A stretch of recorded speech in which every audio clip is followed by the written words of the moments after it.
It's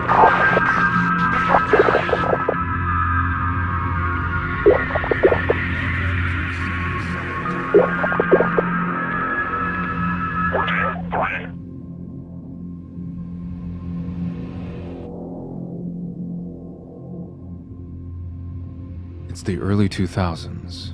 Life is as normal as it should be. One half the globe is busying themselves to and fro at work or school. The other half is living the nightlife or in bed. But unknown to the population at large, there's a crisis building in the deserts of New Mexico. The American military has deployed to quarantine and cover up the results of an experiment gone wrong, or exactly how unseen benefactors wanted it to. However, over the course of some days, with no warning or explanation to the rest of the population, portals begin wreaking havoc across the globe. Strange alien beings invade during these storms, culminating in the 7-hour war, a devastating conflict between the interdimensional empire of the Combine and all of Earth's various militaries. The result being the total defeat and surrender of Earth and all of her population to the rule of this tyrannical extraterrestrial authority. Those outside major population centers were no more safe than those in the cities. Zen life forms overtaking the wilderness of Earth, causing mass extinction of terrestrial fauna, incapable of dealing with the overwhelming predatorial capabilities of the alien life. After the total defeat of Earth, the remaining population is gathered into city centers, the outside world being far too hostile to cope with. Either fend for yourself against naturally lethal extraterrestrial life in the wilderness, where you will most likely die, or find safety in the protected city-states, albeit under the draconian oppression of the Combine.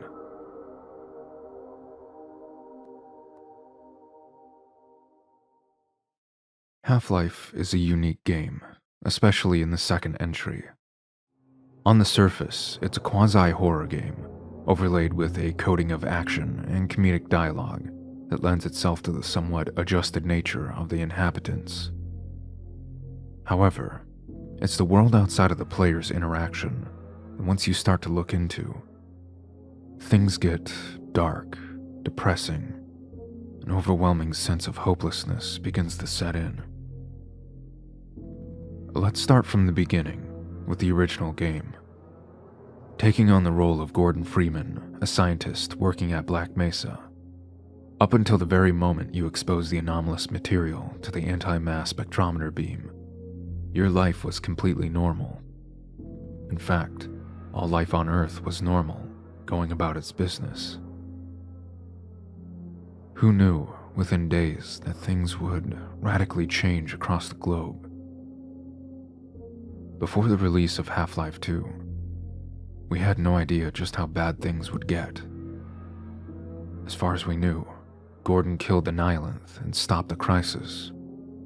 As far as we knew, the resonance cascade was contained. As far as we knew, back in 1998, when Half-Life first released, it was a lukewarm ending. Gordon Freeman was placed in stasis by the G-Man, but the alien invasion was stopped. Though Black Mesa would probably never recover, the incident would be covered up, and life would continue on as it has. As far as gamers were concerned, Half-Life told the story of scientists testing the boundaries of time and space, and, with an experiment that had the potential to go horribly wrong, did.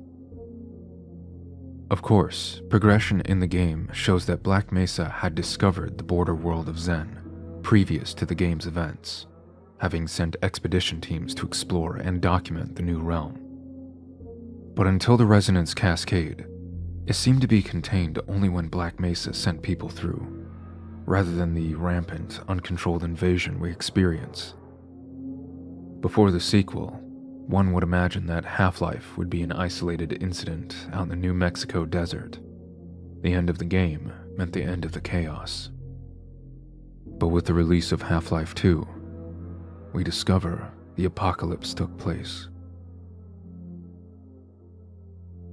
To get an idea of how Half-Life's story achieves a deeper dread, here's a concept for you to apply to yourself. In the next few days, you start seeing reports of strange global phenomenon happening, swirling vortexes of light causing atmospheric and gravitational issues. On top of this, alien creatures are being spotted everywhere. Yourself, your friends, your family would be in a state of utter confusion.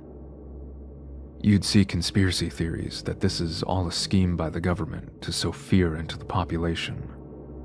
The more religiously inclined would most likely believe this to be the end times foretold in their books, the strange alien creatures being demons, the portals being the sky tearing open for God's return.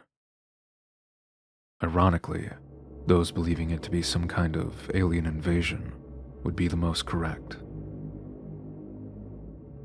Then, one day, within 7 hours, a massive alien invasion takes place that not only devastates the local, national, and global population even further, but also overwhelms yours and every country's military with ease. If you survive the initial onslaught of the alien invasion, lo and behold, that Earth has been negotiated away to a tyrannical, draconian alien group. In the Half-Life universe, human society, culture, art, and science ceases to progress after the early 2000s. In fact, human history prior to this time is probably largely lost as well. Within 7 hours, life as you know it is over. The loss of human dominance over Earth brings in a modified version of the loss of the self. Body horror is readily present in Half-Life and the sequel. The head crabs latching onto the heads of human hosts and turning them into possibly semi-aware zombies.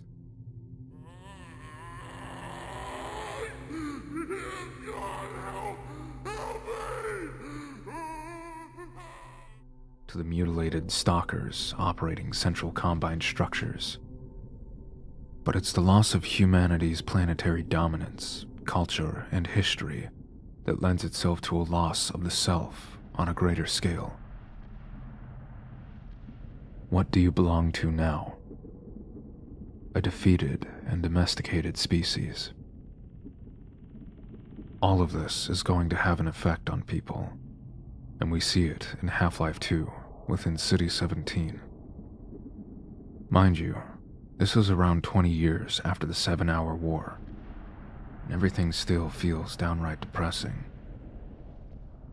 The atmosphere feels oppressive, a constant police state with floating cameras keeping an eye on the whereabouts of the citizens, and patrolling striders literally keeping you under their feet.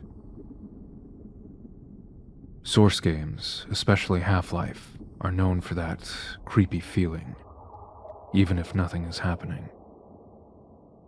This feeling of isolation can happen in any multiplayer map that you're alone in. But Half-Life's 2 campaign does this naturally. Despite a setting that is familiar to most people, even those of us who don't live in an Eastern European country, we all know that this is a town which should have the hustle and bustle of human activity, yet there is no casual life happening. No kids playing in the park. No regular foot traffic to stores and community areas. No music coming from cars and houses. To make it worse, the citadel at the center of the city, towering over everything. A constant reminder of who controls you. The citizens are all quiet, heads down, doing as they're told, with minuscule hope of freedom. Stockholm Syndrome is definitely in effect, but a more adjusted and possibly upbeat attitude hasn't manifested. people are still miserable, despite becoming accustomed to the system. The humans that become part of the Civil Protection Service, betraying their fellow humans for slightly better treatment. Bank leaders, reminder, 100 sterilized credits qualifies non-mechanical reproduction simulation. The suppression field also lends itself to an incredibly depressing sense of existence as well. The prospects of having a family, continuing the human race, gone. One of our most basic instincts is no longer able to take place. All of this is made even more condemning with the droning music the game lays over the entire scene. It's the kind of sound that you'd expect a cold and logical robot would make, not to appease the human ear, but to blur the world around you. Something for your mind to hear and keep it busy, but not spark enjoyment or any other kind of emotion. And that's not to say the music is bad. It perfectly fits the setting. City 17 has a pressing atmosphere of control. But compared to what awaits those who venture outside the city limits, that tyrannical place reluctantly becomes a bastion of safety, an intentionally insidious self-submission to the Combine. Only a small distance away is Ravenholm, a dark and solitary village, only inhabited by the disfigured human bodies controlled by headcrabs and one eccentric priest. Outside the city, you would hope that things become less constricting. However, a grim setting is awaiting you. Shorelines scattered with the rusting remains of boats and other ships tell you of a receding water level, resources being drained by the Combine. The only place that seems to hold even a resemblance of Earth prior to the Combine takeover is the White Forest area, at least on the surface. Animal life is almost entirely absent, though. The Zen invasion prior to Half-Life 2 causing their extinction. While you have a notion of safety in major population centers, you can never fully be comfortable. Nova Prospect, an old-world prison that looms over the minds of the citizens, now a Combine torture, interrogation, and augmentation compound, could be anyone's next stop. While you don't see much in the game itself, visual cues and dialogue tell of a sadistic intention. This is a known area where the brutal development of the Stalker is done. This is what happens to you if you resist. Or if you're just in the wrong place at the wrong time. No matter how much of a law-abiding citizen you are, you could very well end up a mutilated, barely human visage of your former self. A theory that lends even more of a grim setting to this universe is the possibility that the Combine are fully aware of the Resistance, knowing their location, what they're planning, everything. In other media where there's a draconian government and also a resistance, the revolutionists are shown to have some capabilities against the dictator. But when the government knows of the resistance and doesn't see them as a threat, letting them have their revolutionist meetups, the resistance becomes a way to keep the regular citizens hopeful for a free tomorrow. But it's always a day away. Hope for freedom, in this case, keeps the citizens docile and working, thinking the resistance will swoop in and save them. In Epistle 3, a document posted by former Valve employee and one of the main writers for Half-Life, Mark Laidlaw, it is from the perspective of Gordon Freeman, detailing the events he experienced after the ending of Half-Life 2, reaching and boarding the Borealis, and Alex killing Mossman after an argument of how to handle the tech aboard the ship. They used the vessel's teleportation technology to send it on a collision course through dimensions into the Combine Command Center, aiming to destroy it with them on board. However, before the ship can reach its destination, the G-Man abducts Alex, leaving Gordon to die. Finally seeing the Combine Command Center, Freeman realizes how little damage the detonation of the ship will do to the Combine.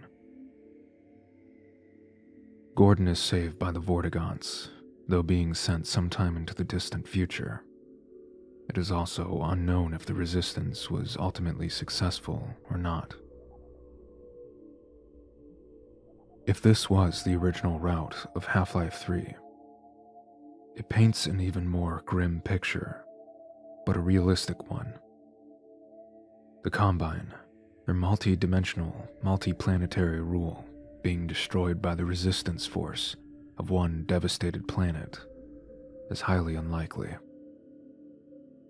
It could be that in the Half-Life universe, Earth would eventually be snuffed out, humanity silenced for good, and added to the mass grave of other races destroyed by the Combine. Half-Life paints a universe that most stories don't. While playing the game, you think that maybe this is as bad as it gets, and that the world outside isn't suffering as much, only to research into it and find out it only gets worse the farther out you get. It has a more realistic view of the given scenario. We all want to imagine that humanity can overcome any challenge, triumph over any evil. But realistically, against a force such as the Combine, it's entirely possible and likely that we would either be annihilated or enslaved with ease.